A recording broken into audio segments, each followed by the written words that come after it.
మహబూబాబాద్ జిల్లా కేంద్రంలో లంచం తీసుకుంటూ ఏసీబీకి చిక్కారు సీనియర్ డ్రాఫ్ట్ అధికారిని జ్యోతి. వరంగల్కు చెందిన కార్తిక్ అనే వ్యక్తి భూమి కొనుగోలుకు సంబంధించి టీ ఫండ్ కోసం దరఖాస్తు చేసుకున్నాడు. చలానా కట్టాలని సీనియర్ డ్రాఫ్ట్ అధికారిని జ్యోతి క్షేమబాయ్ 5,000 రూపాయలు తీసుకుంది. తర్వాత కూడా టీ ఫండ్ వివరాలు ఇవ్వలేదు. 20,000 ఇస్తే వివరాలు చెప్తాననడంతో ఏసీబీని ఆశ్రయించాడు కార్తిక్. ఇవాళ సమీకృత కలెక్టర్ కార్యాలయంలో కార్తిక్ దగ్గర 20,000 లంచం తీసుకుంటుండగా ఏసీబీ అధికారులు రెడ్ హ్యాండెడ్ గా పట్టుకున్నారు. తర్వాత రికార్డులను క్షుణ్ణంగా పరిశీలించారు. రేపు జ్యోతిని ఏసీబీ కోర్టులో హాజరుపరుస్తామన్నారు డీఎస్పీ సాంబయ్య.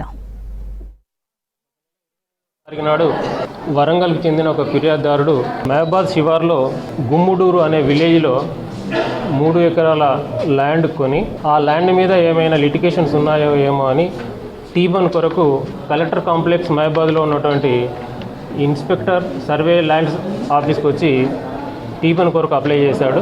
అప్లై చేసిన తర్వాత 10-15 రోజుల వరకు కూడా రాకుంటే ఈ నెల 12వ తారీఖు నాడు land and survey department senior draughtsmen కలిసి అతని పని గురించి అడగగా ఆ ఇన్ఛార్జ్ అయినటువంటి జ్యోతి సీనియర్ డ్రాఫ్ట్స్మెన్ తనకి 20,000 రూపాయలు లంచంగా కావాలని అడిగింది. ఆ లంచం డబ్బులు ఇవ్వడం ఇష్టం లేక వరంగల్లో ఉన్న ఏసీబీ ఆఫీస్కి వచ్చి ఫిర్యాదు చేసినాడు.